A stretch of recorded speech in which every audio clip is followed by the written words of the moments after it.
Hello friends, welcome to SSC coaching centre. दोस्तों, आज के वीडियो में आपके लिए गणित के इंपॉर्टेंट क्वेश्चन लेकर के आ रहे हैं। जो कि आप दिल्ली पुलिस की या फिर यूपी पुलिस की तैयारी कर रहे हैं तो ये क्वेश्चन आपके बहुत काम आने वाले हैं। तो पूरा वीडियो देखिएगा। चलिए स्टार्ट करते हैं। पहला सवाल है, ए, बी तथा सी किसी कार्य को 5, 10 तथा 15 दिनों में पूरा कर सकते हैं। ए, बी तथा सी ने साथ मिलकर उस कार्य को पूरा करने के लिए 8,800 रुपये लिए। बी का हिस्सा कितना होगा? अच्छा सवाल है। तीन व्यक्ति हैं, ए, बी और सी। ठीक है, तीनों व्यक्तियों का हमें काम दे रखा है, यानी कि ए काम को 5 दिन में कर रहा है, ए कर रहा है 5 दिन में, बी कर रहा है 10 दिन में, सी कर रहा है 15 दिन में। लेकिन काम कितना है ये नहीं पता। अगर हम तीनों का एलसीएम ले लेंगे तो हमें काम मालूम हो जाएगा कितना है। 5, 10, 15 का एलसीएम हो जाएगा 30, यानी कि टोटल काम 30 है। 5 से कटाओ 30 को, 6 बार में कटेगा। 10 से कटाएंगे 3 बार में कटेगा, और 15 से कटाएंगे तो 2 बार में ये कट जाएगा। ठीक है, कट गया।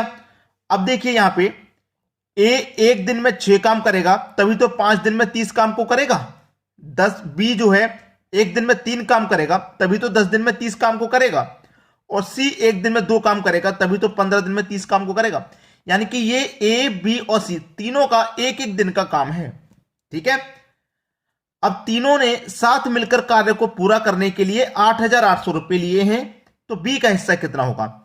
यानी कि बी का हिस्सा कितना है दोस्तों? 3। बी का हिस्सा कितना है? 3 है। ठीक है, बी का हिस्सा 3, और तीनों अनुपातों का योग कितना हो जाएगा? 6 और 3, 9, 2, 11। और तीनों ने मिलकर कितना रुपया लिया है? 8,800 रुपया। ठीक है, 11 अट्ठे 88, 8 बार में कट गया, 2 जीरो, 8 त्रिका 24 और 2 जीरो, यानी कि जो बी का हिस्सा है वो 2400 रुपया है। ये आपका आंसर हो गया, सी ऑप्शन। अगर यहां पे ए का हिस्सा पूछ लेता तो ए का मान कितना है? 6 बटे में तीनों का योग जो कि 11 है, और कितने रुपए? 8,800 में हिस्सा हमें बताना है। 11 अट्ठे 88 और 2 जीरो, यानी कि 800 बार में कटेगा। 8 छिंग 48 और 2 जीरो, यानी कि 4800 रुपए ए का हिस्सा हो जाएगा। सी का पूछ लेता, सी का अनुपात में 2, योग 11 और 8,800, वही 800 बार में ये कट जाएगा। 8 दूनी 1600। ये तीनों के हिस्से मैंने आपको अलग अलग निकाल के बता दिए। और जबकि हमसे पूछा था कि बी का हिस्सा कितना है, तो बी का हिस्सा 2400 है। सी हमारा सही जवाब है। समझ में आ गया? चलिए अब देखेंगे अगला सवाल। अगला सवाल है, रोहित एक मेज 25% के लाभ पर बेचता है। यदि वह उसके विक्रय मूल्य को 240 रुपए से कम कर देता है तो उसे 5% की हानि होती है। मेज आरंभिक विक्रय मूल्य क्या था? जो मेज है उसका आरंभिक विक्रय मूल्य क्या था? अच्छा सवाल है। देखिए, रोहित एक मेज को 25% के लाभ पर बेचता है। आप अच्छे से जानते हैं कि कोई भी चीज होती है वो अपने आप में 100% होती है। अगर उसे हम 25% के लाभ पर बेचेंगे तो इसका मतलब 125% में बेचेंगे, यानी कि 100 की चीज को 125% में हम बेचेंगे। इतना मालूम हो गया। अब उसने बोला यदि वह उसके विक्रय मूल्य को 240 रुपए से कम कर देता है। जो विक्रय मूल्य है 240 रुपये, उसको 240 रुपए से कम कर देता है तो उसे 5% की हानि होती है। यानी कोई चीज 100% की होती है और 5% की होनी हानि होती है तो 95% की रह जाएगी। ठीक है, अब 125 में से 95 को आप घटा देंगे तो बचेगा क्या? 30%। ठीक है, और रुपया कितना है? 240। रुपया कितना है? 240, यानी कि 30% की वैल्यू 240, तो 1% की वैल्यू कितनी हो जाएगी? 1% की वैल्यू हो जाएगी दोस्तों आपकी 8। जब 1% की वैल्यू 8, तो 100% की वैल्यू कितनी? 100% की वैल्यू होगी 800, यानी कि जो क्रय मूल्य है 800 रुपया है। 800 रुपया हमारा क्रय मूल्य है। अब 800 रुपए की चीज को वो 25% के लाभ पर बेचता है, तो 800 का मैं 25% निकाल लेता हूं। परसेंट का मतलब बटे में 100, 2 जीरो से आपके 2 जीरो कट गए। 25 का मल्टीप्लाई 8 से करूंगा तो ये 200 हो जाएगा, यानी कि 200 रुपए का फायदा वो ले रहा है। 800 रुपए की चीज है, फायदा वो 200 रुपए का ले रहा है, तो इसका मतलब वो कितने में बेचेगा? 1000 रुपए में बेचेगा कि नहीं? यही आपका आंसर हो जाएगा। तो आरंभिक विक्रय मूल्य क्या था यही तो पूछ रहा है, तो विक्रय मूल्य उसका 1000 था। यानी कि वो 25% के लाभ पर बेचने का मतलब है वो 1000 रुपए में बेच रहा था, जबकि चीज वो हमारी 800 रुपए की थी। ठीक है, तो विक्रय मूल्य हमारा 1000 रुपया है। पी ऑप्शन बिल्कुल सही जवाब। चलिए अब देखते हैं अगला सवाल। अगला सवाल है, एक पेड़ पर कुछ तोते बैठे हैं, पेड़ के नीचे बकरियां चर रही हैं, उनके पैरों की संख्या 90 और सिरों की संख्या 35 है, तो तोतों की संख्या ज्ञात करो। ऐसा जो क्वेश्चन होता है उसमें दो तरह के जानवर होते हैं, एक जानवर होता है 2 पैर वाला, एक जानवर होता है 4 पैर वाला। तो यहां तोते दिए गए हैं तो 2 पैर वाला हो गया, और बकरियां दी गई हैं, ये 4 पैर वाला जानवर हो गया। हमसे पूछ रहा है तोतों की संख्या बताओ, यानी कि 2 पैर वाले की संख्या वो हमसे पूछ रहा है। तो इसके लिए एक फॉर्मूला होता है 4 equal to L divided by 2 minus का H। अब फॉर्मूले को समझ लो, मैंने 4 इक्वल टू रखा है, 4 इक्वल टू का मतलब है कि 4 पैर वाले जानवर की संख्या इससे निकल के आएगी, 4 पैर वाले की। लेकिन हमसे पूछ रहा है 2 पैर वाले की, तो जो 4 पैर वाले की निकल के आएगी टोटल में से हम 4 पैर वाला माइनस कर देंगे, 2 पैर वाला बचेगा। चलिए निकाल लो। 4 बराबर L का मतलब लेग, लेग मतलब पैरों की संख्या कितनी है 90, डिवाइड में 2, H का मतलब है हेड, हेड फॉर सिर, तो सिरों की संख्या कितनी है भाई 35 है। 4 इक्वल टू 2 से मैंने कटा दिए 90 को, तो 45 बार में कटेगा, और 45 माइनस कितना 35, तो 4 पैर वाले जानवर कितने आ गए, 45 में से 35 घटा दूंगा 10, 4 पैर वाला जानवर आ गए 10, 4 पैर वाले 10 जानवर हो गए, जबकि हमारे पास सिरों की संख्या कितनी थी 35 थी, यानी कि तोते और बकरिए दोनों के सिर मिला के 35 थे, जिसमें से 4 पैर वाले जानवर कितने हैं 10, यानी कि बकरियों के सिर 10 हैं, तो 4 पैर वाले जानवर 10 हो गए। 35 में से मैं 10 घटा दूंगा, बचेगा कितना 25, यानी कि तोतों की संख्या कितनी है 25। समझ में आ गया भाई, 4 पैर वाले जानवर कितने हैं 10, टोटल 35 थे। भाई जितने सिर होंगे उतने ही जानवर होंगे, दोनों मिला के टोटल आपके पास 35 है, दोनों मिला के 35 है, जिसमें से 4 पैर वाले जानवर के सिर 10 हैं, यानी कि 10 4 पैर वाले हैं, तो 25 आपके तोते हो जाएंगे कि नहीं। ये आपका सही जवाब है, बी ऑप्शन। चलिए अब देखेंगे अगला सवाल। अगला सवाल है, एक 20 लीटर मिश्रण में दूध और पानी का अनुपात 3:1 है, इस मिश्रण में कितना दूध डाला जाए कि नए मिश्रण में दूध और पानी का अनुपात 4:1 हो। अच्छा सवाल है मिश्रण का। पहले अनुपात कितना था 3:1, और बाद में कितना हो रहा है 4:1, ये दूध और ये पानी का। ठीक है, अब देखिए दूध अनुपात में बढ़ रहा है, लेकिन पानी तो बढ़ नहीं रहा, पानी बढ़ेगा भी नहीं क्योंकि पानी तो वो मिला नहीं रहा है, वो तो दूध मिलाने की बात कर रहा है।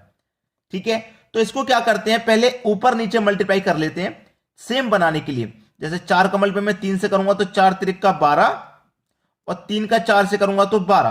अब क्रॉस मल्टीप्लाई, 4 का 1 से करूंगा तो 4, और 3 1 कम 3, यह अनुपात आपका हो गया। कैसे करते हैं, पहले तो नीचे ऊपर का मल्टीप्लाई करके सेम बना लिया, फिर क्रॉस मल्टीप्लाई करके लिख देते हैं। ठीक है, अब पहले देखिए 3 4 था, 4 से कितना हो गया 3। ठीक है, पहले कितना था 4 था, 4 से कितना हो गया 3, कितने का अंतर है 1 का अंतर, सवाल हो गया खत्म। टोटल मिश्रण आपके पास कितना है 20 लीटर का है, टोटल मिश्रण 20 लीटर का है। कितना दूध डाला जाए, कितना दूध डाला जाए, 1 लीटर की बात कर रहा है, 1 कितने पर 4 पर, ऊपर वाली वैल्यू लेंगे 4, 4 पंजे 20, 5 कल पे 1 से कर दो, आंसर आ गया 5। यानी कितना दूध डाला जाए भैया 5 लीटर दूध डालेंगे, ये आपका बिल्कुल सही जवाब हो गया, 5 लीटर दूध डालेंगे। अब बहुत सारे बच्चे ऐसे भी होंगे जिनको ये क्वेश्चन समझ में नहीं आया होगा, मुझे पता है बहुत सारे बच्चे होंगे, लेकिन छोड़ के मत जाना, इसी टाइप का मैंने और भी क्वेश्चन रखे हैं इसी वीडियो में। अगर आप छोड़ के चला जाएंगे तो कैसे सीखेंगे, इसलिए छोड़ के नहीं जाना, सीखना है। जिनको समझ में आ गया आगे और अच्छे समझ में आएगा, जिनको नहीं आया आगे और अच्छे से समझ में आएगा। ठीक है, एक ही टाइप के हम 2 से 3 क्वेश्चन देख लेते हैं तो फिर चीजें समझ में आने लगती हैं। ये क्वेश्चन समझ में आ गया। चलिए अब देखते हैं अगला सवाल। अगला सवाल है, एक 45 किलो मिश्रण में दूध और पानी का अनुपात 4:1 है। कितना है भाई 4:1। इस मिश्रण में कितना पानी और डाला जाए कि मिश्रण में दूध और पानी का जो अनुपात है वो 3:2 हो जाए। क्या करेंगे, पहले इसको सेम बनाएंगे, दोनों का ऊपर नीचे मल्टीप्लाई, 3 चौक के 12, 4 तिरक का 12, 3 1 कम 3, 4 दूने का 8। ये मैंने बना लिया पहले के जैसे, समझने के लिए बना लिया। ठीक है, इसको कोई दिक्कत नहीं। अब दिक्कत नहीं है, हमारे पास कितना मिश्रण है भाई 45 किलो का। 45 किलो का जब मिश्रण है हमारे पास, 3 और 8 से बढ़ गया, कितने का अंतर 5 आ गया। अंतर कितने का आ गया भैया 5 का अंतर आ गया, 5 लिखेंगे, बटे में क्या लिखेंगे 5 त्रिक का 15। अब मैं पहले वाले क्वेश्चन को थोड़ा सा याद दिलाऊंगा, पहले से सोल्व कर देता हूं। 15 त्रिका 45, 3 पच्चे 15, यानी कि कितना पानी और डाला जाएगा इसमें, 15 लीटर पानी और डाला जाएगा। ये हमारा आंसर आ गया। अब पिछले क्वेश्चन में जो डाउट था वो मैं आपको यहां क्लियर कर देता हूं। वो डाउट क्या था, पहले अनुपात था 3:1, फिर हो रहा था 4:1, ठीक है। फिर हमने क्या किया था, 4 त्रिका 12, 3 चौके 12 ये किया था, 4 एकम 4 किया था, 3 एकम 3 किया था। पिछले क्वेश्चन को करा रहा हूं अभी समझाने के लिए। फिर मैंने क्या किया था, 1 का अंतर है, ठीक है, 1 का अंतर है। हमारे पास जो मिश्रण था वो था 20 का, जो अंतर था उसे 1 ले लिया, फिर मैंने ये 4 ले लिया था। 1 का पे 4 से करूंगा तो 4 ही तो आएगा, ऐसे 5 का पे 3 से करूंगा तो 15 ही तो आएगा, ऐसे 1 का पे 4 से करूंगा 4 आएगा, 4 5 20, 5 एकम 5। पिछले क्वेश्चन में 5 आंसर आया था, इसमें 15, ठीक है। बहुत सारे बच्चे कह रहे होंगे कि पहले आपने ऊपर वाली संख्या 4 ले ली थी, यहां ऊपर वाली क्यों नहीं ली। जो अंतर आता है ना उसका ऊपर वाली संख्या में इसमें मल्टीप्लाई करके लेते हैं बटे में। हो गया डाउट क्लियर। चलिए अब देखते हैं अगला सवाल। अगला सवाल है, एक मिश्रण में दूध और पानी का अनुपात 5:1 है, 5:1। इस मिश्रण में 5 लीटर पानी डाल देने से दूध और पानी का अनुपात 5:2 हो जाता है, 5:2 हो जाता है, ठीक है। अनुपात में देखिए ये दूध और पानी का है, हमारे पास दूध और पानी का अनुपात ही तो है।